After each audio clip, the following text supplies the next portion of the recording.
Hi, I'm Tara Boyle of Hidden Brain, and I'm this week's guest on MetaPod. This is MetaPod, where we unpack the web's most interesting podcasts and the stories behind them, hosted by Wendy Morrill and Kevin May.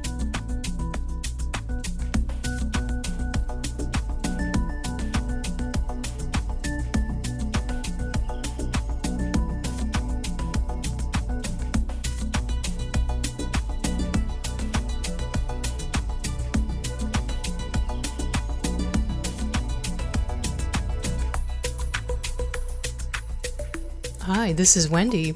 And hi, this is Kevin. Thanks for listening to MetaPod, where we unpack the web's most interesting podcasts. And the stories behind them. That's right. Our guest this week is Tara Boyle. She's the executive producer of Hidden Brain. It's a podcast that started in 2015, and you may have heard it as a radio show on NPR station if you live in the US. Hidden Brain talks about the unconscious patterns of human behavior by using research in the social sciences to explore questions and issues of everyday life. That's right. The range of topics is difficult to encapsulate, as it's fairly broad across multiple disciplines of the social sciences, those being psychology, sociology, and philosophy, to name a few. But imagine that someone has distilled the essence out of complex theories about social behavior, psychology, culture, and society, and then applied these to essential elements to practical scenarios of everyday life. How people assess risk, cope with hardship, or perpetuate unconscious biases would be a few examples. As you'll hear Tara say during the interview, the show connects the ivory tower with the public square by combining science with storytelling, and it's narrated by a gentleman with a very calm and pleasant voice to listen to. Yes, very true. And we do touch on that briefly with Tara. So I'm actually still working very hard on my calm and pleasant voice. I'll let you know when it finally happens. But anyway, should we start the tape? Start the tape.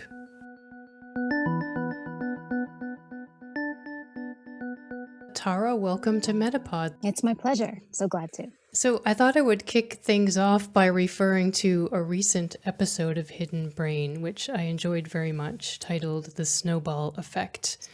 The host of the show, Shankar Vedantam, he talks with sociologist Damon Santola about social movements, networks, and creating social change. Damon says something which I think gets to the real core of this episode, that the origin story is always in the periphery and never in the center.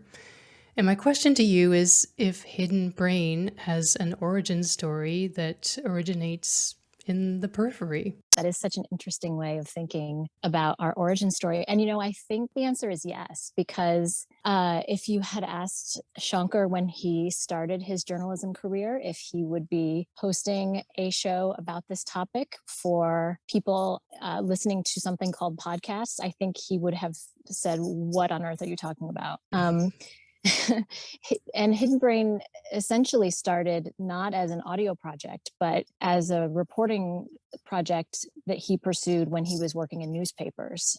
He worked for the Philadelphia Inquirer and the Washington Post, among other papers, and started covering social science research because he found it quite interesting and just started doing more and more of it. And by the time he was at the Post, I was working at the local public radio station in Washington, and he was doing a column for the Post at that time called the Department of Human Behavior.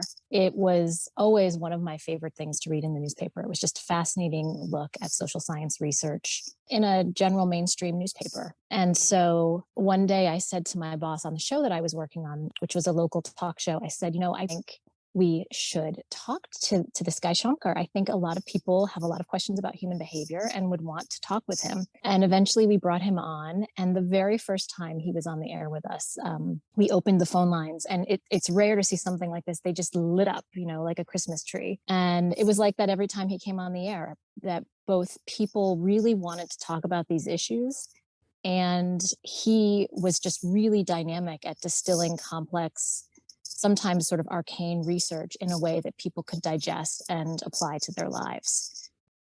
In so many ways, our minds struggle with the mathematics of risk.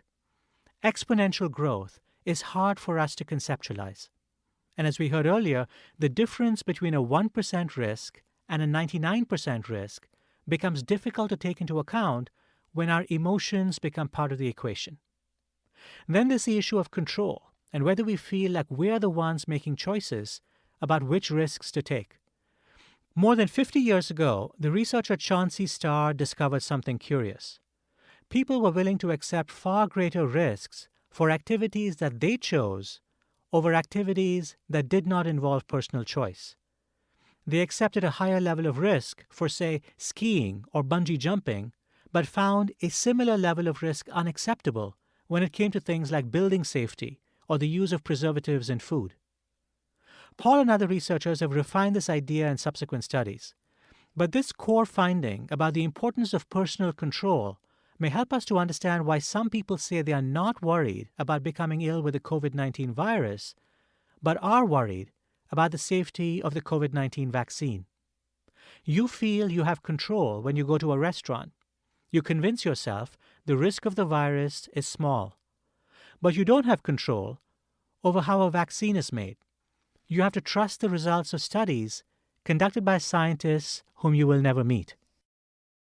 So he eventually went to work at NPR and started working in the audio space more and doing regular weekly interviews with Morning Edition, the NPR show Morning Edition, which then led to the podcast in 2015, which then led to the radio show. So yeah, I mean, Hidden Brain definitely, I think, started on the periphery of the audio space. And now audio is really at the core of what we do. And it's sort of funny and serendipitous how that all came to be. So the show was actually a podcast before it was a radio program. Is that correct?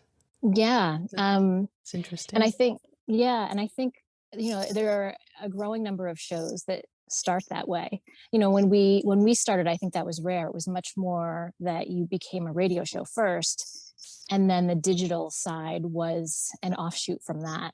I think that's going to be more and more rare, and it's going to be the other direction as more shows are launched first as podcasts, and then as they mature, become radio shows. How is it that he makes social psychology theory so accessible? I mean, he does. How would you characterize his skill in this sense? Sometimes it's a little frightening how encyclopedic Shankar's mind can be. He has been covering the fields of social science for so many years, and his knowledge base, because he's been doing it for so long, is really vast. He basically reads dozens and dozens of papers every week and is organizing them in folders that he keeps for himself. And some of those folders are things that we haven't yet done episodes on, but he's got 50 research studies dating back 15 years, a lot of different touch points that all relate to one single topic or one single idea in the field. And so at some point, a listener will send us an email and say, I really think you should do an episode about why, I think the most frequent ones we get of late are, why some people will wear masks or why will some people not? Why do some people believe conspiracy theories? Why do others not?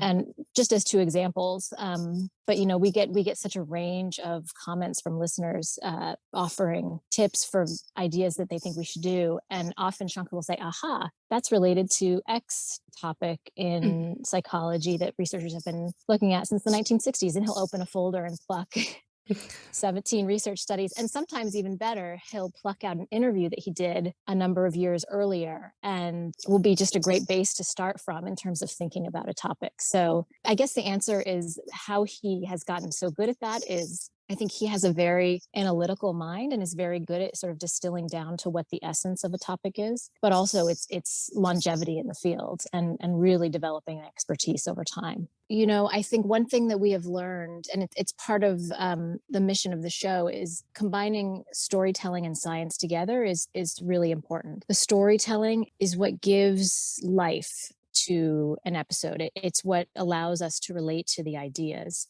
And then the science is the underpinning that allows us to have the deeper understanding of what we're talking about. So they are equally important to the success of the stories we're telling, that we have both the stories, the narrative underpinnings, as well as the rigor of the science, that they're both in the mix. And we let our audience know what we're working on, as well as the audience sending us pitches of things that they notice in their own lives.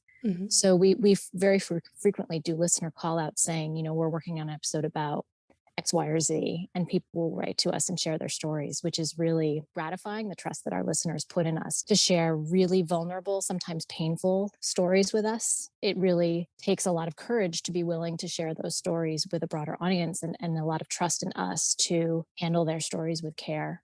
Is it fair to say that a lot of the episodes feature or typically feature academics or experts rather than regular people sharing their story? Maybe it's just the episodes I've listened to, but is that correct? Or is that a choice that you've made? Yeah. So the way we think about our stories and story structure is really important to us as we're thinking through ideas and trying to figure out what stories we tell on the show.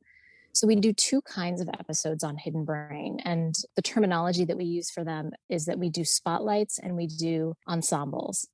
And a spotlight is usually a one-on-one with a researcher, and it's really designed to be a deep dive into that researcher's work, as well as sort of a broader survey of the world in which they work, the ideas that are a part of the world that they work in. Those do tend to be much more conversational in nature, although they often have a lot of sound design elements in them. There might be, what we call found sound elements, that news clips, movie clips. There might be music, scoring elements, sound design elements. Sometimes we build little scenes in those episodes, but they really are at their core designed to be conversational. The ensemble episodes that we do are more narrative storytelling, where we're taking the listener by the hand and guiding them through an idea.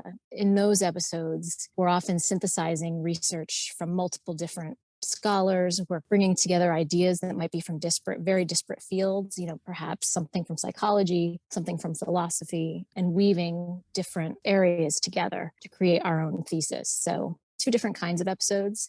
I would say the spotlights we do more of, just because the ensembles do sometimes tend to be more labor intensive because of all the different voices and the writing that are involved in them, but both are quite rewarding. And often, one thing that's interesting is we've noticed that listeners aren't as concerned about sort of understanding the differences between the episodes as we are. We find it really helpful to have these frames in mind as we're producing episodes, but to the listener, it's all really just hidden brain. Yeah. It's interesting what you say there, Tara. I mean, do you think that's because they're just generalists? They're just curious about a lot of the subjects that you cover?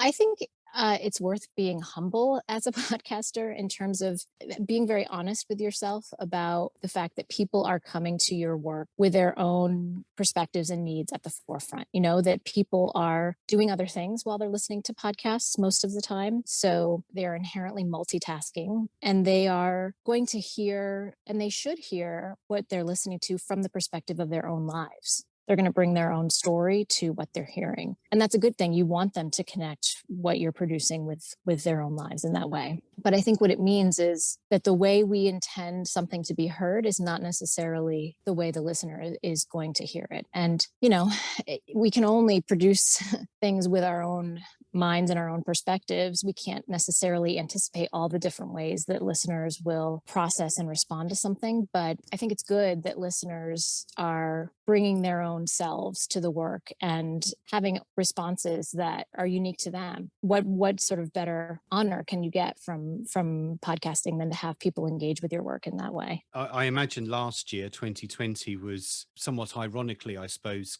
gave you so many other things that you could discuss on the podcast, because of COVID, because of Black Lives Matters and all those kind of things. How did you kind of approach last year as a result of just lots of other kind of social issues that you could discuss? Yeah. So before March of 2020, we were very much a team that was collaborative in the same physical space. We all worked at NPR's headquarters. We came into the office every day. Our collaboration really relied on us being able to pop over to a colleague's desk and say, here's what I'm working on. Can you give this a listen? What do you think? Or just to chit chat about ideas around our table in the morning as we were getting started on the day. And so when COVID happened, we didn't really know how we were going to make that sort of organic collaboration work in a work from home environment. We also tend to produce our episodes several months in advance. So we had a pretty well thought out slate of episodes going into May. Right. and quickly Hmm. discovered that they just tonally were not the right things to do at that moment, of course, Yeah. right? So we had to pivot and learn how to work remotely in a very quick turnaround way, and how to produce episodes in a different way as well. So it was a challenge. I think we're still refining our process for how we work remotely. I do really miss being able to sit in the same space with a producer and listen to the way music is woven into an episode and say, oh, I really think, we should bring down the levels just a hair here, but then bump them up there. That's something that we now do over Slack. Rather than being able to listen simultaneously, the producer will send me a mix, and then I'll give them timestamp detailed notes, which works, is functional. It works, but it is not as much fun. It's not as satisfying as sitting together and building something. But it's a work in progress. We're still working out the kinks on that.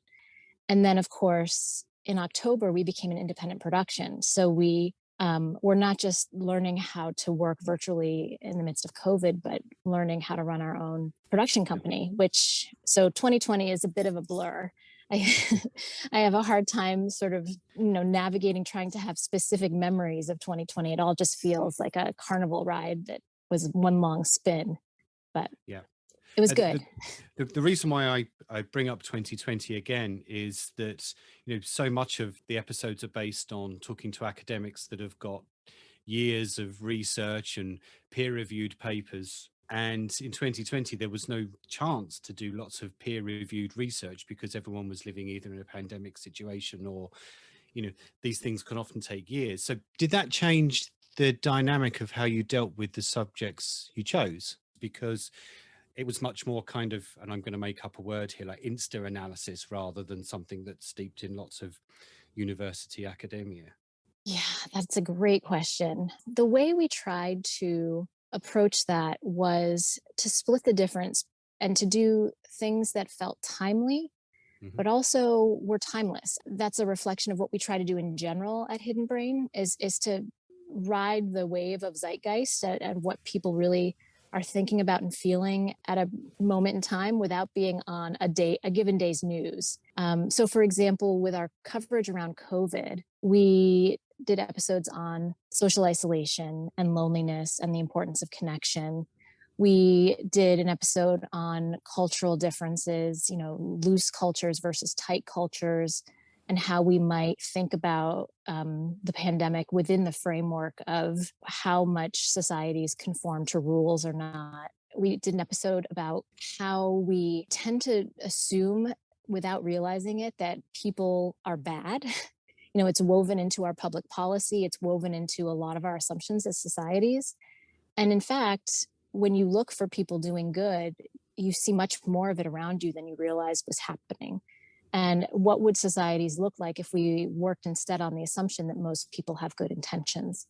And that was something both specific to COVID and how people in their communities were responding to it, but also it was something broader that had a more timely aspect to the way we live our lives and engage with each other. I think the episode we did last fall that listeners are still telling us that they really connect with was one that we did about stoicism and how you can use stoic values to sort of get yourself through these endless days of waiting for the pandemic to be over. Stoicism is not a new topic. It's like the definition of an old topic, but looking at something as sort of timeless as that through the lens of the moment that we were in late 2020, I think was how we tried to position ourselves as a show. I mean, a lot of your shows include bits of cultural comparisons, international examples, and I always think this is well done as an American living abroad. I feel like the show is a bit American, but it sort of avoids being completely American. I mean, is your audience mainly American? Do you approach all topics as these sort of universal human phenomena, or do you really try and drill down into a cultural phenomena sometimes? Our audience is about 20% international, with the largest international audiences being in the UK, the Netherlands, Canada, Australia, and then China. So actually international audiences are an area we would love to focus on more, because clearly human behavior is something that is universal. All of us could benefit from having a greater understanding of. Shankar and I have done a lot of thinking about, how do we reach listeners, English speaking listeners in other countries, but also non-English speakers, and what would it look like to bring Hidden Brain to audiences who speak other languages. And so those are things that we're simmering on right now and thinking about. In general, we do try to give examples that are not always American examples, and also to realize that there's a lot of privilege embedded in examples that you can give that you don't always realize. Yeah. And so checking our privileges and our assumptions in all kinds of ways is something that both in terms of the American prism on the world, as well as a whole range of other biases and assumptions that we have. I think as a show that this is our specific mandate, listeners really expect us to be cognizant of. And, it's hard to sometimes see the air you're breathing, to be able to parse out all your own assumptions about the world. So it's something that we work really hard on. We really want to be connecting with an audience beyond the US. It's really important to us. The social sciences, I think, have not had the same credibility and authority that the natural sciences have had. And I guess I'm speaking as someone who's in her late 40s, and that's how I experienced it in school. They were soft and hard sciences, and there was always more priority given to the natural sciences.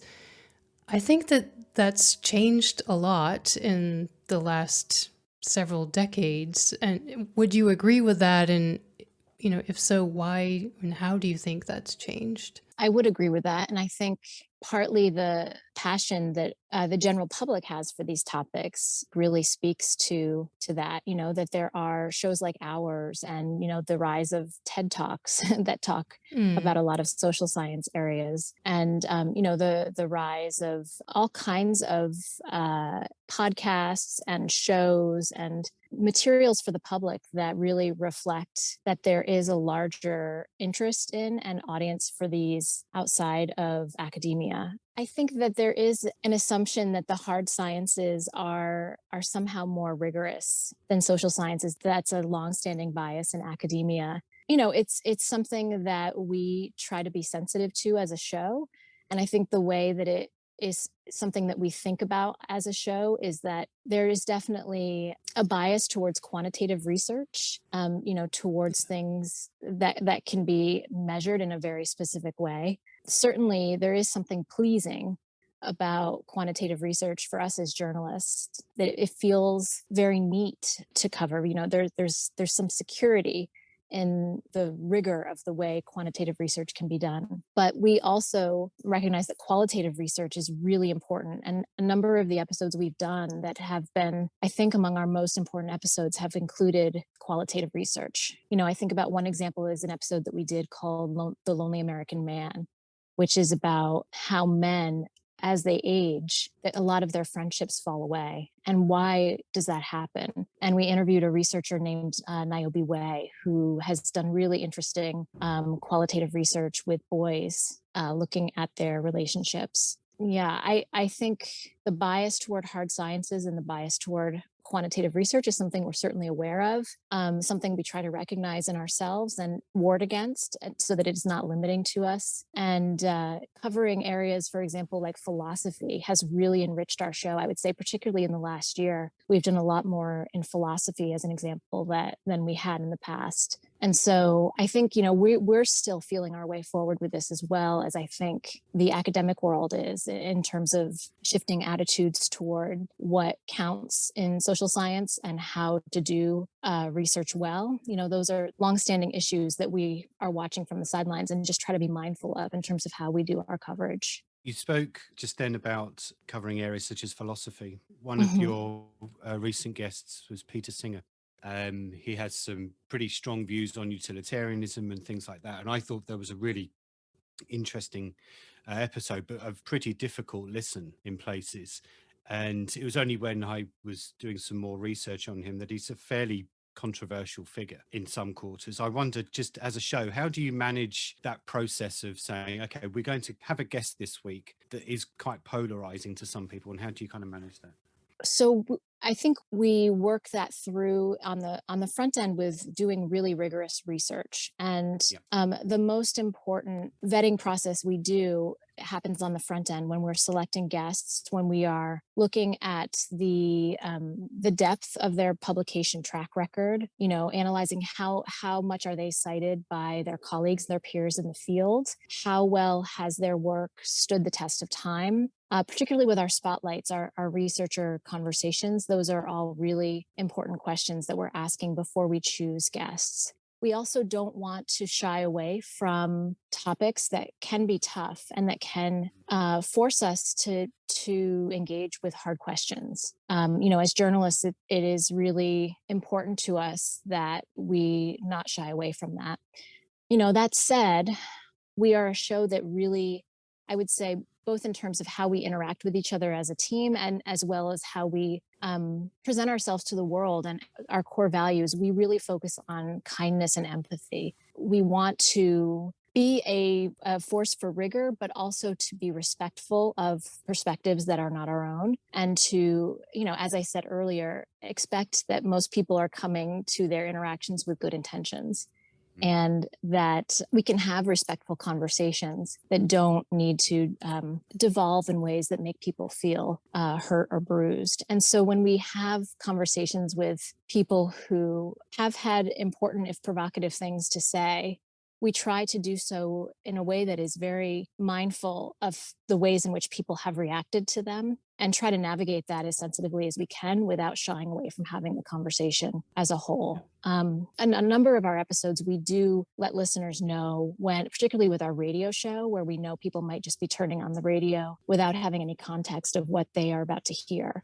Right. We're very mindful of letting people know when something sensitive or difficult is coming up. I think the way it works so well, going back to that particular episode, is that, he takes you down some pretty dark corners of what you're able to think through. And, I don't want to give it away because we want our listeners to go and listen to that show because it's terrific. But, I'm British. We have the BBC here, and it's always based on being not very biased. It's supposed to be unbiased and straight down the line, not supposed to show any opinions either way.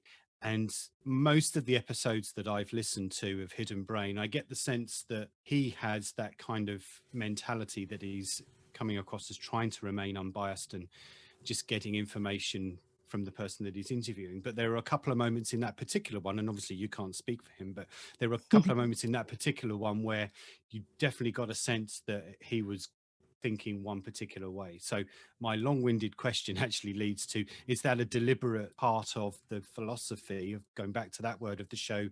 It's to kind of play it very neutral and let the guests share the opinions and potential controversy. I think so. I think that's part of our journalistic training. I mean, certainly the show has a perspective on the world, but I think we have recognized over time that the world is changing around us, that social customs and expectations change over time, and that we as individuals change over time as well. This is something that Shankar has talked quite a lot about recently. He has always described himself as a card-carrying rationalist, a very logical person, a very action-oriented person. And yet, over time, he has realized that logic and rationality are not enough to get us through a lot of life's difficulties, that emotion and, in some ways, what he calls useful delusions, this is the title of his new book, actually benefit us a lot in the world, that there is something to be said for not always seeing things with crystal clear lucidity and always being logical and rational. We do have a perspective. We do prioritize kindness and decency, I think. We try not to be too politically polarizing. We try hard to not have them slip in without us being aware of it. Again, the biases that could frame the way you're talking about a conversation without you fully realizing it. And it's hard sometimes to recognize when you're swimming in a current. We do try to make the show as approachable for as broad an audience as possible, because, that's who we want to speak to. Talking of swimming into things, I mean, are there any kind of dark waters that the show wouldn't swim into? Is there a subject or a topic that's just too controversial for you not even go near? Controversial? No, I don't think Or so. taboo? Maybe taboo is the better word. Is there something that in that sense? Yeah. I mean, when I think about taboos, I think about the social psychologist Daniel Wegner, who did this study, telling people to, um, not think, don't think about a white bear. And of course, when you tell people not to do something, what do you think of? You think of the white bear. So I think if we had something explicit that we said, oh, we're not going to touch X, Y, or Z topic, we would find ourselves drawn to it until we did that topic. So more often, Yeah. I think we have the problem of there are too many interesting topics to even begin to get at all of the ones that we would like to cover on the show. We have just a mountain of a backlog of ideas that we want to cover on the show, and just not enough hours in the day to get to all of them. I do think one thing that we would not do is we really aren't snarky or a sort of hot takes show. So if there is a taboo, it's that we try to be measured and calm, and to keep empathy at the forefront of the way that we interact with each other and with the public. So yeah, we're almost sort of wincingly earnest as a team and as a show. But I like that about us. I think there needs to be more space in the world for vulnerability. So we think more in terms of guiding principles, I think, than about things we wouldn't touch. Yeah, winsomely earnest. That's terrific. We'll get that put on a t-shirt for you. There's your first merchandising item, right? You were talking about trying to be mindful of, different opinions and respecting those and bringing them into the conversation on the show. Has the content or discussions of Hidden Brain ever been used in a way that you felt was not mindful or inappropriate or against the original intention that it was created for? That's really interesting. I think certainly there have been episodes where listeners have taken away a conclusion that is not necessarily what we intended, or drawn a conclusion, that we didn't intend. But that also, I think, is their prerogative.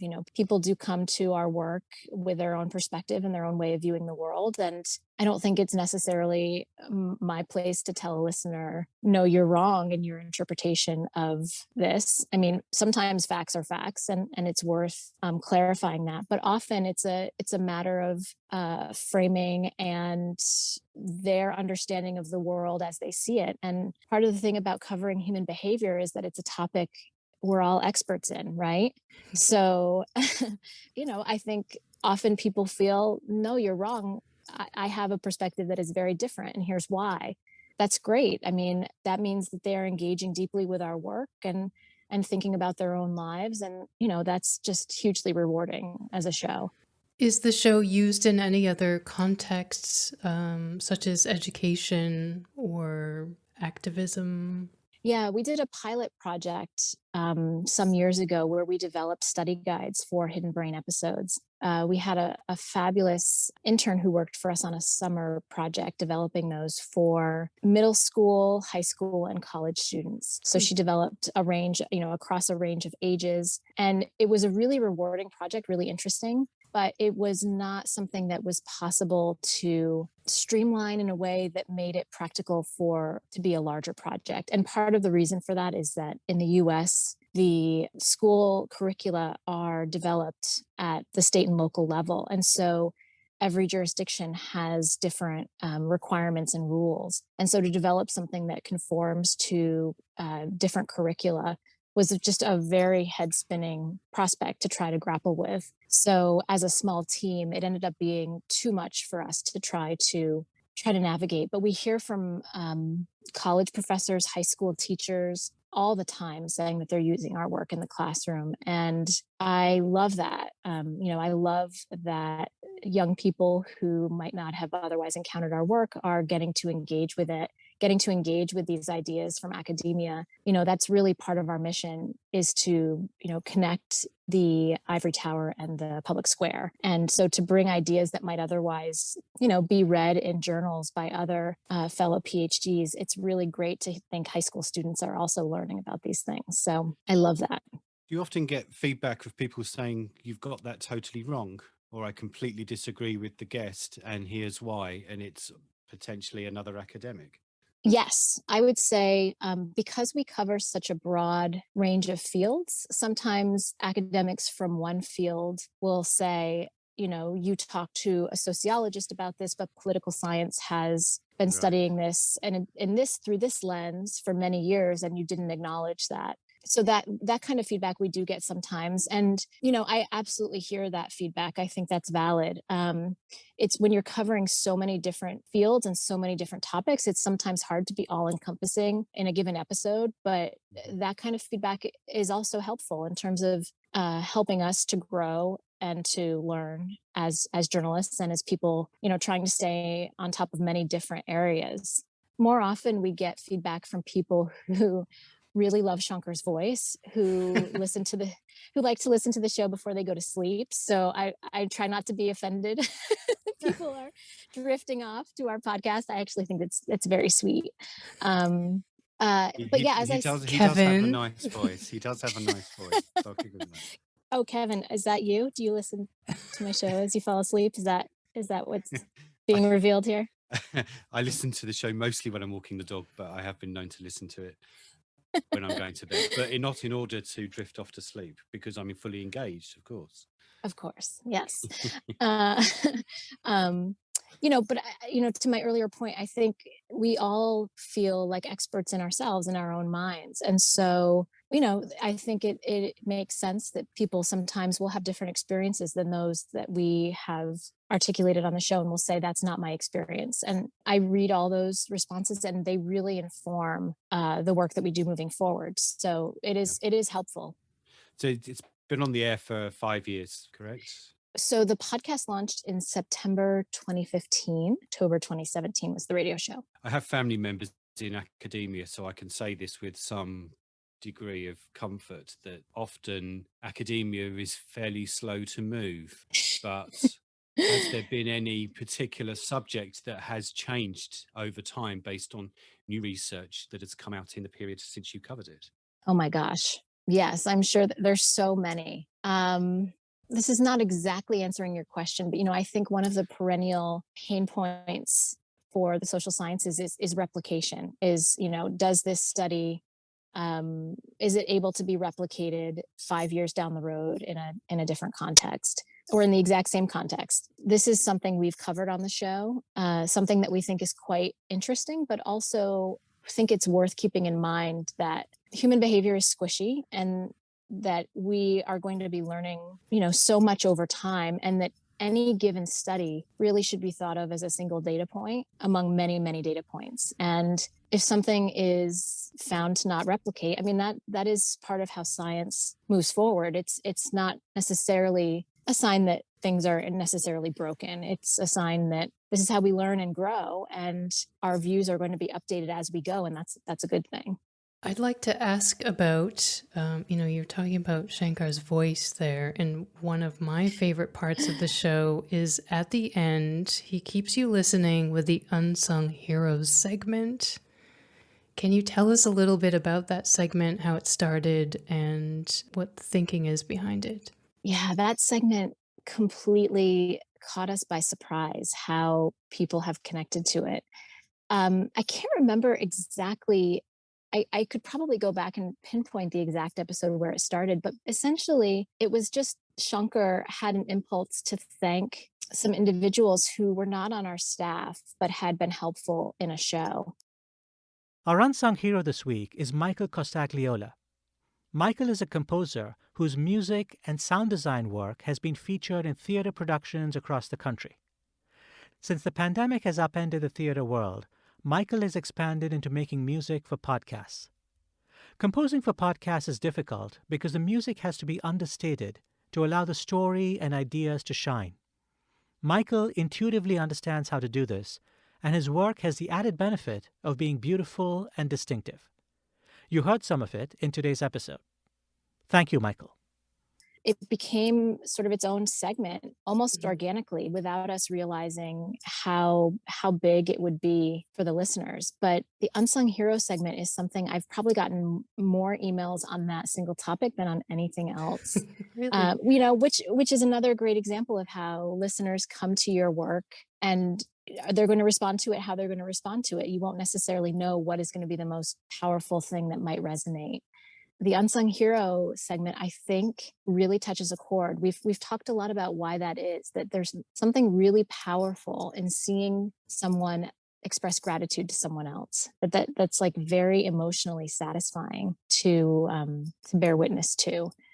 But we never thought it would be, 5 years in, something that we were still doing every week. But for us, it's also really gratifying to recognize that we've never run out of people to thank. I mean, it really takes vast numbers of people to do a creative project over time. And the number of people who can contribute and have contributed is really quite vast. So yeah, I love the Unsung Hero segment as well.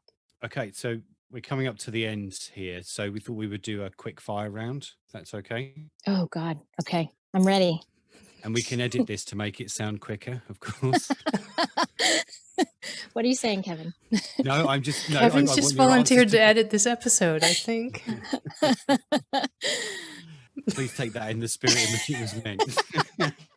Because I know I'm not quick at answering. So, right, okay. Can you tell us your favourite episodes or topics that you have covered on Hidden Brain? Okay, so Tunnel Vision is one of my favorite episodes. It looks at the topic of scarcity and what happens to our minds when we don't have enough of something, whether that something is time, food, money, any sort of scarcity. And it's a fascinating episode. That's one that I've really loved. The topic I mentioned earlier about Stoicism, a more recent episode that we did, it was called Minimizing Pain, Maximizing Joy. Yep. Something about that episode, it was just really vulnerable and struck a chord. In terms of our narrative stories, I have always really loved The Cowboy Philosopher, which is the story of a con man who is more than a con man. I'll just leave it at that. Okay, intriguing. Okay, least favorite episodes or topics, please. Oh my gosh, I can't kill my darlings like that. Alan Salt, you have to. In the spirit of the Peter utilitarianism. Yeah, you have to kill one of them. Oh gosh, that's going to really insult one of my producers. You're going to cause an HR complaint for me, Kevin. No, this is why I said least favorite rather than the worst. How about I say the hardest to work on? The hardest episode we ever worked on was one called Creating God. It took us a year to complete that episode, and it's just because the ideas in it are really complex and rich, and to navigate through them almost broke our brains. But I loved that episode in the end, but it was really a hard slog to get through. So my last question was actually, what's the most difficult one to produce, which you've kind of, by avoiding the other question, you've answered the last one. So that's quite clever. So I'll ask you one more then. If our listeners who haven't listened to Hidden Brain again could only ever listen to one episode of the entire podcast, which one would you say they should listen to get the most of the host's voice, of course, but the most intellectual enjoyment? Boy, you saved the really tough questions for the last. Do you know, as a weekly show, we have done so many episodes by this point that it's hard to choose just one that encapsulates everything about the show. I'm going to suggest that Tunnel Vision episode again. It's just, It's really rich from a storytelling perspective, narratively beautiful, but also so compelling in terms of ideas. Okay, thank you. Last one is Washington, D.C. or Boston? Oh, gosh. I'm going to have to say Boston. I love that city so much. Oh, my gosh. So fun. Boston it is. Thank you very much, Tara, for joining us here on MetaPod. Oh, it's my pleasure. Thank you. Thank you to Tara for setting aside some time to talk to us, especially while the Hidden Brain team is transitioning to an independent production company. Yeah, we have quite a few hosts and narrators on MetaPod, so it was quite interesting to hear from someone that is not at the front end of the podcast, yet who has been instrumental in producing and growing a show since its very early days. Yes, and we should mention that the host of Hidden Brain, that's Shankar Vedantam, has been busy with a book. It's been published not too long ago, and it's titled Useful Delusions: The Power and Paradox of the Self-Deceiving Brain. You can learn more about that at their website, hiddenbrain.org. You can also follow the show on Twitter and Facebook. We've got links for you at the MetaPod website. Yes, we do. Right. Over the next few weeks on MetaPod, we've got a couple of great shows from the Slate magazine family of podcasts. Slate is known for its sharp political and cultural analysis, and that always comes through in their podcast. We have Chris Malamphy of Hit Parade, a show that uncovers music chart phenomena, which is actually a really great listen with a lot of short music clips along the story. Yeah, we also have Willa Paskin of Decoder Ring. That's a fun and interesting show where each episode delves into the backstory of some particular odd nugget of culture. Stuff like mullets, Karens, laugh tracks, and unicorn poop. That's right, folks.